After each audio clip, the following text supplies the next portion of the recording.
पाहत आहोत 7वा धडा, मौर्यकालीन भारत. मौर्यकालीन भारत पाहत असताना आपल्या या सगळ्या परिस्थितीत की मौर्यकालीन भारत तिथपर्यंत पोहोचण्यासाठी आपण इसवी सन पूर्व 6व्या शतकापासून गेलो आहे ना. तर मागच्या वेळेस पाहिलं आपण की सायरस पासून ते दारियुश पर्यंत, दारियुश पासून सिकंदर पर्यंत, सिकंदर पासून मगध साम्राज्य पर्यंत, मगध साम्राज्यातलं अंत कुणी केला? चंद्रगुप्त मौर्याने केला. आणि मौर्याने केल्यानंतर मग त्यांचा मुलगा राजावर आला, राजगादीवर आला, बिंदुसार. बिंदुसारच्या नंतर सम्राट अशोक आले. हे अशोक सम्राट यांचा आपण आज अभ्यास करत होतो. आज आपला अर्धा अभ्यास करून झालाय त्यांचा, आहे ना. की आपण त्याचं क्षेत्र केलं होतं, आपण राजकीय क्षेत्र, मग युद्ध, आणि मग आपल्याला धार्मिक क्षेत्र बघायचं, त्यांचं योगदान बघायचं, मग लोक उपयोगी त्यांनी काय काय काम केलं हे बघायचं, है ना. आणि मग त्यानंतर आपण मौर्यांची राजकीय व्यवस्था कशी होती किंवा व्यवस्था कशी लावलेली होती राजकीय, तशी त्यांची आपल्याला पाहायची. त्यासाठी आपल्याला पहिल्यांदा काय पाहावं लागणार की मौर्यकालीन व्यवस्था पाहत असताना मौर्यकालीन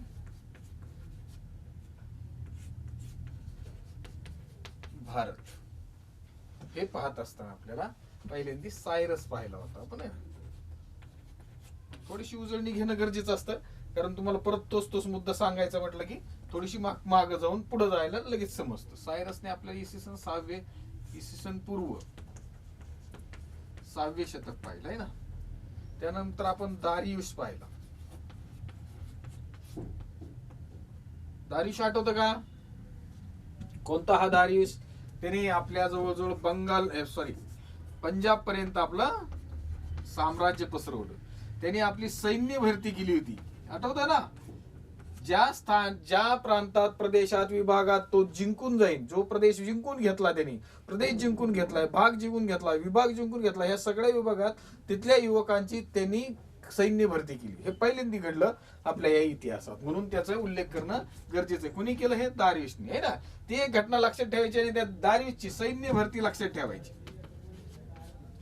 दुसरी गोष्ट त्याची लक्षात ठेवण्यासारखी आहे दारिक, आहे ना. दारिक नावाचं त्याने चलन, पार इराण पासून ते आपल्या पंजाब प्रांतापर्यंत जवळजवळ एकच चलन त्यांनी चालू केलं होतं. म्हणजे आपल्याला देवाणघेवाणासाठी किंवा आपण त्याला चलन म्हणतो की या व्यवहारासाठी, व्यापारासाठी असलेले एक चलन त्याने सार्वत्रिक एकच चलन, सगळीकडे एकच चलन प्रसिद्ध केलं आणि चालू केलं, हा दारियुश. त्यानंतर आपण पाहिलं सिकंदर आला, तक्षशिलापर्यंत भाग जिंकून घेतला आणि त्यानंतर त्यांचा आणि सैन्याच्या लोकांचं बंड झालं. बंडाच्या पुढे त्याला झुकावं लागला आणि सिकंदर परत निघून गेला. इथलं सगळ्यांवर आपापल्या विभागाचा, एक वेगळ्या विभागाचा सत्ता त्याच्याकडे ताब्यात देऊन त्याला आपण सत्रप म्हणतोय ना. सत्रप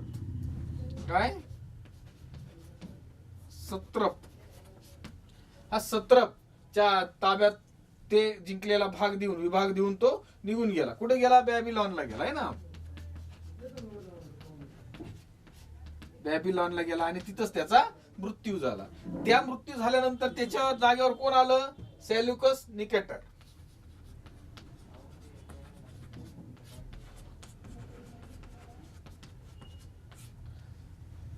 सेल्युकस निकेटर आला.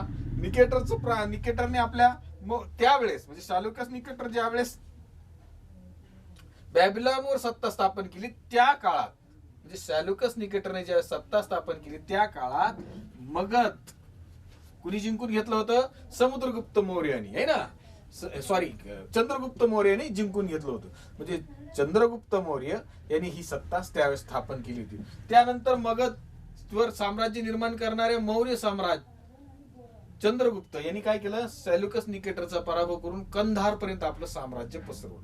म्हणजे साम्राज्य विस्तार केला, जे जवळजवळ भारतापासून तर आपला कंधार पर्यंत, जे जवळजवळ आपल्याला माहितीये सौराष्ट्र, अवंती, अशमक या सगळ्या प्रांतापासून आपण कुठपर्यंत गेलो? कंधार, काबूल पर्यंत, हेरात पर्यंत आपलं साम्राज्य पसरवणारा हा इसवी सन पूर्व काळातील हा एकमेव राजा म्हणजे चंद्रगुप्त मौर्य. चंद्रगुप्त मौर्याचा मुलगा कोण? तर आपण पाहिलं कोण?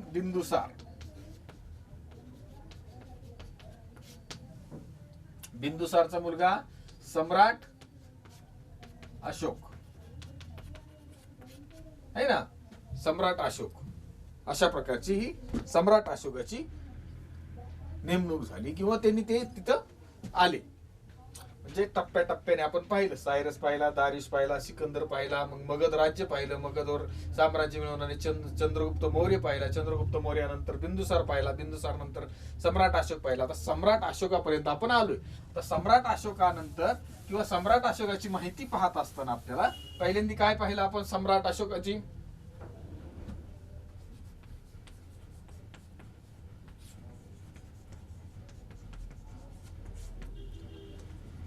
इसवी सन पूर्व 273 ला त्यांनी आपला राज्य, आपण त्यांचं राजकीय क्षेत्र पाहिलं होतं. आपण राजकीय क्षेत्राची माहिती घेतली होती. आपण काय पाहिलं होतं, पहिल्यांदा त्यांना जबाबदारी दिली होती. कसली जबाबदारी दिली ती, राज्यपाल म्हणून जबाबदारी दिली ती. राज्यपाल, कुठला राज्यपाल म्हणून जबाबदारी दिली ती की उज्जैनी आणि तक्षशिला या 2 ठिकाणची त्यांना जबाबदारी दिली होती राज्यपाल म्हणून. छोटा लहान त्यावेळेस नवीन असल्यामुळे त्यांना राज्य क्षेत्राचा अभ्यास व्हावा किंवा त्याला अनुभव यावा म्हणून त्यांना त्या क्षेत्राचं राज्यपाल पद दिलं. पण त्यातही त्यांनी काय केलं, या तक्षशिलात असलेली राजकीय बंड त्यांनी ते मोडून काढलं होतं आणि तिथं तो यशस्वी झाला आणि त्यानंतर त्यांचा राज्याभिषेक झाला आणि ते मौर्य साम्राज्याचे सम्राट झाले. कोण, सम्राट अशोक. सम्राट अशोक झाले. त्यानंतर आपण पाहिलं त्यांचं साम्राज्य कुठपर्यंत होतं, तर जवळजवळ बंगाल पासून ते सौराष्ट्रापर्यंत, म्हणजे बंगाल पासून आत्ताच्या गुजरात पर्यंत. उत्तरेला गेलं तर नेपाळ पर्यंत होतं.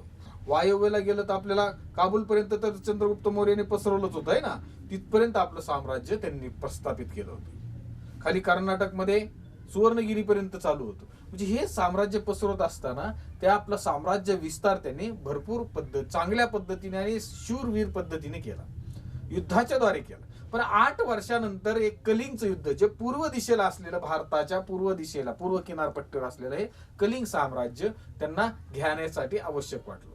कारण दळणवळणासाठी सागरी मार्ग वापरला जात होता. त्या सागरी मार्गावरून होणारा व्यापार आणि इतर गोष्टीमुळे ते कलिंगचं भौगोलिक स्थान जरा महत्वाचं होतं. म्हणून सम्राट अशोकाने कलिंगवर आक्रमण केलं आणि ते जिंकून घेतलं. पण ते जिंकून घेत असताना, ते युद्ध होत असताना किंवा ते युद्ध झाल्यानंतर जवळजवळ रक्तपात इतका मोठ्या प्रमाणात झाला की आपण पाहिलं त्यांचं हृदय परिवर्तन झालं. कोणाचं, सम्राट अशोकांचं हृदय परिवर्तन झालं. आणि हे हृदय परिवर्तन झाल्यामुळं त्यांनी ते युद्ध करणं तेव्हापासून सोडून दिलं आणि त्यांनी काय घेतलं, आपल्या जीवनात आत्मसात केले काही गुण. ते गुण कोणते आपण सांगितलं, काय, सत्य, दुसरं अहिंसा, तिसरं क्षमा, चौथं इतरांप्रती दया. क्षमा आणि दया ह्या गोष्टी त्यांनी सांगितल्या. या व्यतिरिक्त त्यांनी सांगितले पहा की आई वडिलांची सेवा करणं ही सगळ्यात मोठी गोष्ट आहे. म्हणजे आई वडिलांची सेवा करावी, आई वडिलांची सेवा करणं हे चांगलं आहे आणि ज्या विजयामुळे प्रेम भावना वाढतो तो खरा विजय. हे एक त्यांचं आई वडील यांची सेवा, हे सगळ्यात महत्वाची गोष्ट त्यांनी सांगितली. सत्य बोला, अहिंसा, हिंसा करू नका, क्षमा, दुसऱ्याप्रती क्षमा करा, दुसऱ्याच्या काही गोष्टी क्षमा करून द्या, आणि दया, दुसऱ्याप्रती दया मनात असली पाहिजे. अशा प्रकारे त्यात आई वडिलांची सेवा करणं हेही त्यांनी चांगले एक गुण त्यांनी सांगितला. म्हणजे त्यांनी उपदेश केले, त्या उपदेशानुसार त्यांना झालेला साक्षात्कार किंवा त्यांना झालेलं हृदय परिवर्तन किंवा त्यांचं मन परिवर्तन झालं आणि हिंसेपासून ते इतके लांब आले. कशामुळे आले की त्या कलिंगच्या युद्धात पाहिलेलं त्यांनी तो रक्तपात, इतके सैनिक मेले गेले, इतक्या सैनिकांना आपले अवयव गमावं लावले, काही अनेक प्रकारे इतका विध्वंस झाला, इतकी हिंसा झाली. त्या हिंसेचं पाहिल्यानंतर किंवा हिंसा पाहिल्यानंतर, त्या रणांगणावरचं दृश्य पाहिल्यानंतर त्यांचं हृदय परिवर्तन झालं आणि त्यांनी त्या युद्धापासून लांब गेले आणि परत युद्ध करणार नाही असे त्यांनी निर्णय घेतला. आणि हे निर्णय घेतल्यामुळे काय झालं की त्यांचं मन परिवर्तन, हृदय परिवर्तन झालं आणि त्यांनी हे सत्य, अहिंसा, क्षमा आणि दया आणि आई वडिलांची सेवा आणि एखाद्या गोष्टीवर किंवा प्रेम भावनेनं मिळवलेला विजय, प्रेम भावनेने मिळालेला विजय हेच खरा विजय. अशा हिंस पद्धतीने विजय नकोच, अशा युद्ध पद्धतीने विजय नको, अशी प्रेम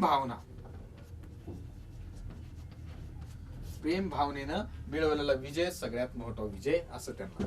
हे झालं त्यांचं हृदय परिवर्तनापर्यंतची गोष्ट.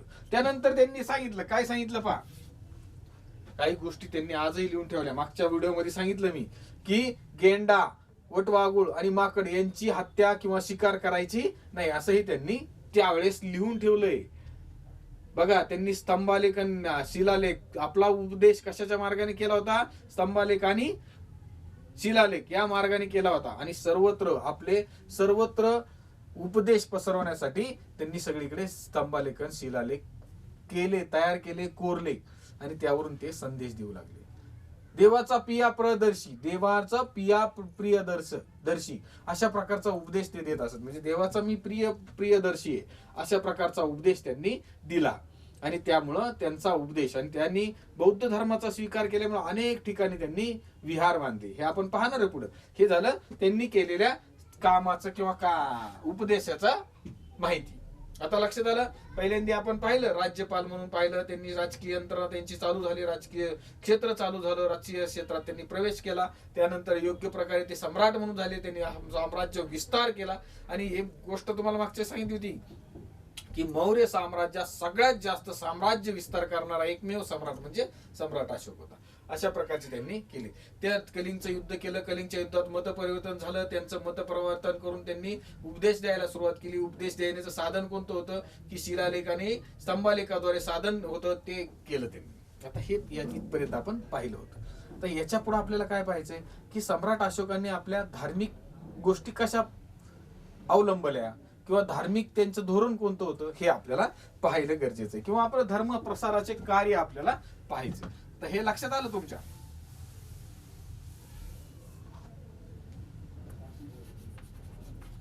धर्म प्रसार त्याचं कार्य बघू. धर्म प्रसाराचं कार्य किंवा त्या प्रसारासंदर्भात धार्मिक प्रसारासंबंधात केलं त्यांचं कार्य आपल्याला पाहायचंय. सम्राट अशोकाने स्वतः बौद्ध धर्माचा स्वीकार केला होता. म्हणजे पहिली गोष्ट, बौद्ध धर्माचा स्वीकार केला होता. बौद्ध धर्माचा त्यांनी स्वीकार केला होता, आहे ना. दुसरी गोष्ट, त्यांनी तिसरी परिषद पाटलीपुत्र इथं भरवली होती, आहे ना. आता तुम्ही लक्षात आहे का नाही काय तुमच्या माहित नाही, माझ्या आता लक्षात तुमच्या बघा. मगध साम्राज्यात अजातशत्रू नावाचा राजा होता. आपण मागच्या धड्यात पाहिलं बा. त्यांनी पहिली संगीती भरवली होती. संगीती म्हणजे तुम्हाला सांगितलं होतं परिषद. कुठं? पाटलीपुत्रला. पहिली संगीती किंवा परिषद, बौद्ध धर्माची पहिली परिषद कुणी भरवली होती? अजातशत्रू. मगध साम्राज्यात मगध राजा होता अजातशत्रू, त्यांनी पहिली संगीती भरवली होती. राजगृह, पाटलीपुत्र इथं नाही, राजगृह इथे भरवली होती. आलं लक्षात? पहिली. दुसरी आपल्याला या पुस्तकात उल्लेख नाही तरी तुम्हाला सांगतो, वैशाली म्हणजे पाटणा म्हणजे पाटलीपुत्र. आलं लक्षात? म्हणजे काय होतं, कधी कधी शहराची नावं बदलली जातात आणि आपल्याला विसंगती निर्माण होते. पहिला परिषद कुठं? राजगृह. दुसरी वैशाली आणि तिसरी पाटलीपुत्र येते. वैशाली आणि पाटलीपुत्र, पटना या शहराचा आता नाव पटना असा आपण उल्लेख करतो. तर पहिली झाली. दुसरी परिषद वैशाली येते, तिसरी पाटलीपुत्र. कुणी भरवली? या सम्राट अशोकांनी दुसरी परिषद बसवली, बौद्ध धर्माची दुसरी परिषद.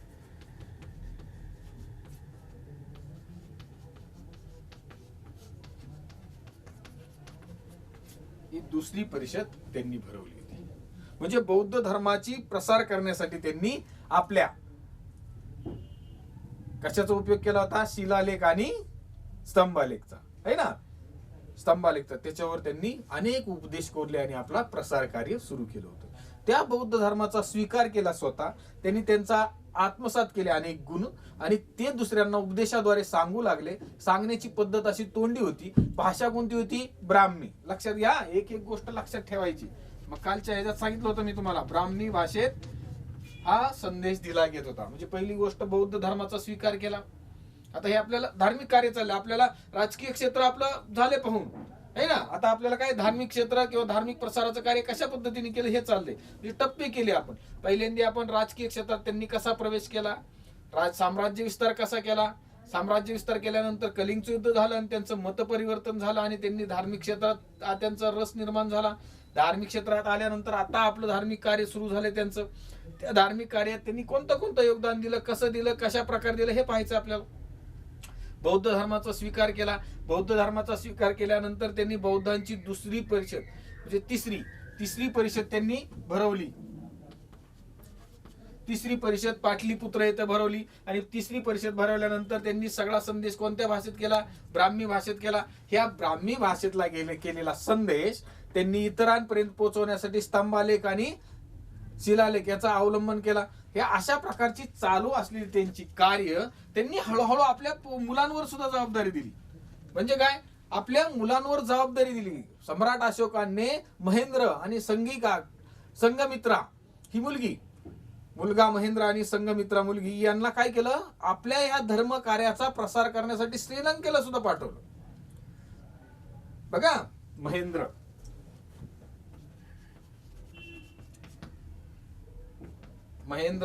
आणि संघमित्रा.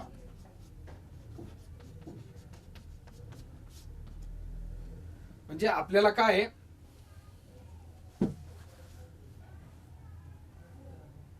धर्म प्रसार काय होतं, कधी कधी एखाद्या राजाने राजकीय अनुभव सगळ्यांना दिले. अर्थव्यवस्था असो, शस्त्र असो, सैनिकी ट्रेनिंग असो किंवा सैनिकी प्रशिक्षण असो, हे सगळ्या गोष्टी राजकीय क्षेत्रात अनेक राजा लोकांनी आपल्याला आपल्या दुसऱ्या पिढीला दिल्याचं आपल्याला जाणवलं. पण ह्या पिढीने बघा काय दिलं, की सम्राट अशोकाने धर्माचं कार्य करण्यासाठी, म्हणजे हिंसा तर बंदच केली, युद्ध तर बंदच केलं. आपला मुद्दा चालला होता सम्राट अशोकांचे धर्मप्रसार कार्य. ते धर्मप्रसार कार्य मी तुम्हाला सांगितलं की अनेक राजांनी दुसऱ्या पिढीला दिले, अनेक साम्राज्य विस्तार दिला, शस्त्रविद्या दिली, युद्धाची विद्या दिली, ह्या सगळ्या गोष्टी दिल्या. पण सम्राट अशोकांनी काय दिलं तर धर्मप्रसाराच्या कार्याची जबाबदारी दिली. त्यात त्यांचा मुलगा महेंद्र आणि संघमित्रा ही त्यांची मुलगी यांना श्रीलंकेला आपल्या धर्मप्रसारासाठी पाठवलं. म्हणजे अनेक राजांचं तुम्ही उदाहरण ऐकलं असेल की या पिढीकडून गेलेलं ज्ञान, अनेक प्रकारचं ज्ञान आपण दुसऱ्या पिढीला देतो, पण ह्या राजाने धर्मप्रसाराचं कार्य जबाबदारी आपल्या मुलावर आणि मुलीवर सोपवली होती. अशा प्रकारचा आपल्याला उल्लेख आढळतो. दुसरी गोष्ट यांनी म्हणजे आपलं काय चाललंय पहा, धर्मप्रसार स्वतः बौद्ध धर्माचा स्वीकार केला, त्यांचं ज्ञान मिळवलं, उपदेश करायला सुरुवात केली. उपदेश केल्यानंतर बौद्ध धर्माची तिसरी परिषद त्यांनी पाटलीपुत्र इथं भरवली. त्यानंतर त्या सगळ्या भाषा कोणत्या वापरल्या? ब्राह्मी भाषेत वापरलं गेलं, हे बी आपल्याला मुद्दा उल्लेखनीय. दुसरी गोष्ट आपल्या स्वतःच्या घरातला मुलगा आणि मुलीला सुद्धा त्यांनी धर्मप्रसार कार्याला पाठवलं. तेही दुसऱ्या देशात, श्रीलंकेसारख्या देशात सुद्धा त्यांनी पाठवलं आणि आपल्या धर्मप्रसाराचं कार्य चालू ठेवलं. त्यानंतर मध्य आशिया आणि ईशान्य आशियाला सुद्धा त्यांनी धर्म प्रसाराचा, तुम्ही आजही पहा बौद्ध धर्माचा प्रसार तिथे जास्त प्रमाणात झालेला आहे. त्या काळापासून झालेला आहे.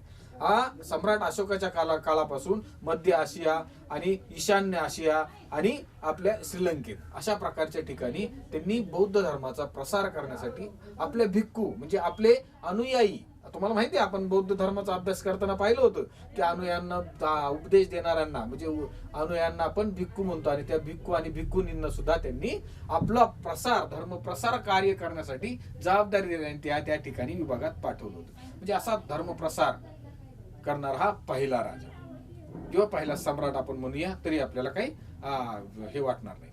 कारण काय त्यांनी केलेलं हे कार्य अनेक पद्धतीने वेगवेगळ्या पद्धतीने आपल्याला पाहिलं, वेगळ्या वेगळ्या दृष्टिकोनातून पाहिलं की एक उल्लेखनीय वाटतं की आपल्या स्वतः राजा असून या धर्म प्रसाराचं कार्य तो स्वतः करत होता आणि आपल्या कुटुंबातील लोकांना जबाबदारी देत होता, आणि त्यात आपल्या सगळ्या अनुयायांना सुद्धा धर्म प्रसाराद्वारे राज्य साम्राज्य सांभाळण्याची कार्य किंवा ते एक उपदेश त्यांनी दिला होता. काय व्हायचं, भिक्खू आणि भिक्खूंनी धर्म प्रसारासाठी गेल्यानंतर त्यांना तिथं राहण्याचा प्रॉब्लेम यायचा किंवा अडचणी यायच्या, है ना. राहण्याची अडचण यायची, नंतर उपदेश करण्याची अडचण यायची. अनेक ठिकाणी त्यांनी त्या अडचणीवर सोल्युशन किंवा पर्याय काढला. काय तर त्या ज्या ठिकाणी जातील त्या ठिकाणी विहार बांधायला सुरुवात केली, म्हणजे राहण्याची किंवा तिथल्या ज्ञान प्राप्त करण्यासाठी, उपदेश देण्यासाठी स्तूप निर्माण केले, शिलालेख निर्माण केले. म्हणजे आपण आतापर्यंत पाहिलं शिलालेख आणि स्तंभालेख पाहिले, पण आता आपण काय पाहतोय की त्यांनी स्तूप सुद्धा निर्माण केले आणि विहारही निर्माण, आपण म्हणतो बौद्ध विहार, हे बौद्ध विहार सुद्धा तेव्हापासून त्यांनी निर्माण करायला सुरुवात झाली. म्हणजे आपल्या या भारत देशात आता, त्यावेळेस भारत हा देश पूर्णपणे साम्राज्य विस्तार आपण नकाशात पाहतो ना, त्या पद्धतीच्या या देशात त्यावेळेस असलेल्या मगध साम्राज्यावर साम्राज्य निर्माण करणाऱ्या मौर्य सम्राटाला, चंद्रगुप्ताला, त्यानंतर ह्या सम्राटाने काय केलं, आपलं धार्मिक प्रसार किंवा आपण धार्मिक प्रसार करून आपलं कार्य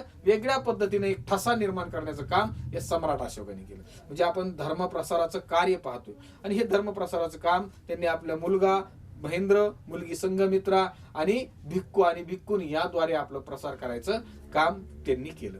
ते मार्ग कोणता होता, स्तंभालेख, शिलालेख, स्तूप आणि विहार, किंवा आपण त्याला या सगळ्या साधनांद्वारे त्यांनी प्रसार करायला सुरुवात केली. भाषा कोणती ती, ब्राह्मी भाषा. अशा प्रकारचं त्यांनी उल्लेखनीय काम केलंय. हे आपल्याला आपण टप्पा केले, एक राजकीय क्षेत्र केलं, आता हे धार्मिक क्षेत्र केलं. आता आपल्याला बघायचं लोक उपयोगी काम काय काय केलं त्यांनी, तर ते पाहायचं आपल्याला.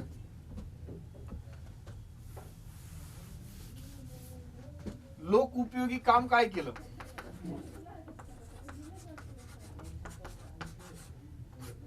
लोक उपयोगी कार्य काय केलं, पहिल्यांदाच सांगितलं त्यांनी. एक उपदेश केला होता बा, आपल्या पहिल्या मुद्द्यात होता काय, कोणाची शिकार करायची नाही, वटवाघळ,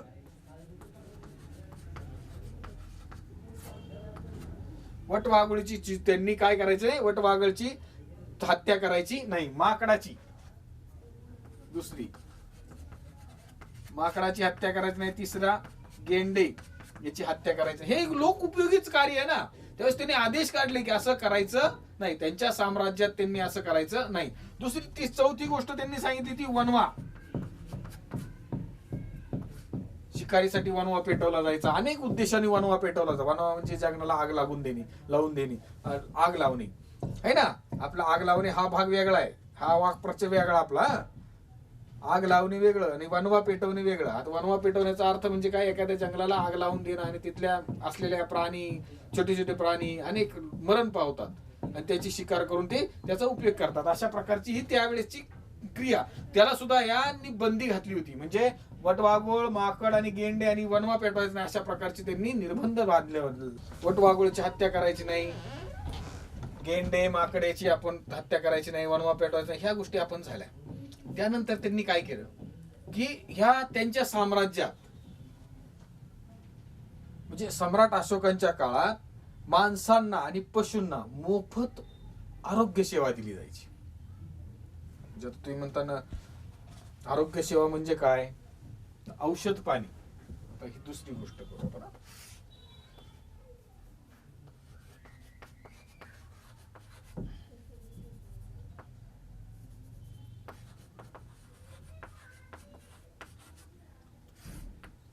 औषध पाणी दिलं जायचं मोफत. सम्राट अशोकाच्या काळात वेगवेगळ्या आरोग्य समस्या असतील किंवा कोणत्याही प्रकारची आरोग्य समस्या आली की पशूंना सुद्धा, उल्लेखनीय काय बघा, पशु आणि मनुष्य नागरिक, त्या देशातले किंवा त्या सम्राज्यात असलेले नागरिकांना मोफत आरोग्य सेवा होती. पाणी पिण्यासाठी त्यांनी गावोगावी विहिरी खोदल्या गेल्या. बघा, म्हणजे या सगळ्या गोष्टी करत असताना त्यांनी आरोग्याकडेही लक्ष दिलं, स्वच्छतेकडे लक्ष दिलं. रस्ते बांधले आणि रस्त्याच्या कडेने पानपोय उपलब्ध करून ठेवल्या. पानपोया म्हणजे कळालं ना, पाणी पिण्यासाठी. त्यावेळेस काही साधन नव्हते, 4 व्हीलर नाही, काय नाही, तसलं काही नव्हतं ना. पायी जाणं आणि पायी येणं, आणि पायी येण्यासाठी ऊन वारा पाऊस यासाठी संरक्षणासाठी त्यांनी विहार बांधले. मध्ये विहार म्हणजे कळतं ना, राहण्यासाठी थोडी आधार किंवा विश्रांती घेण्यासाठी विहार बांधले आणि पाणी पिण्यासाठी विहिरी का खोदल्या, रस्ते तयार केले, रस्त्याच्या कडाने झाडं लावले जेणेकरून झाडांची सावली रस्त्यावर पडेल, अशा प्रकारची त्यांनी व्यवस्था केली. ह्या अशा प्रकारची व्यवस्था करून त्यांनी, आणि सगळ्यात महत्वाची व्यवस्था तुम्हाला सांगितलं, औषध पाणी. मनुष्य आणि प्राणी किंवा पशु, पाळीव प्राणी आहेत ना, त्यांना उपचारासाठी औषध पाणीची व्यवस्था मोफत करण्यात आली होती. अशा प्रकारची त्यांनी व्यवस्था केली. धर्मशाळा बांधल्या, येण्याचा प्रवासी येणारे जाणारे, परदेशी असो स्वदेशी असो, या सगळे येणार जाण्यासाठी राहण्याची धर्मशाळा बांधल्या, पाणी पोहायसाठी पाणीपोई बांधली, विहिरी खोदल्या, रस्ते खोदले, रस्त्याच्या कडाने झाडं लावण्याची व्यवस्था केली, झाडाची निगा राखण्याची व्यवस्था केली, पशु आणि मनुष्य यांना होणाऱ्या आजारांना औषध पाणी करण्याची मोफत व्यवस्था त्यांनी त्या काळात केली. म्हणजे ह्या सगळ्या गोष्टी घडत असताना आपल्याला या एक लक्षात येते की राजकीय व्यवस्था त्यांनी सुरुवात केली, राजकीय सुरुवात व्यवस्थित केली, त्यांनी आपलं क्षेत्र वाढवलं, साम्राज्य विस्तार केला, आणि मतपरिवर्तन झाल्यानंतर धार्मिक कार्य केलं, कार्य केल्यानंतर धर्म प्रसार कार्य केलं, धर्म प्रसार कार्य केल्यानंतर त्यांनी काय केलं, आपल्या लोपोपयोगी असलेल्या गोष्टी सुद्धा आपल्या राज्यात निर्माण केल्या आणि त्यावर नियंत्रण ठेवलं. अशा प्रकारची ही त्यांनी शासकीय व्यवस्थाचा आपण त्यांनी म्हणतो व्यवस्था लावली होती.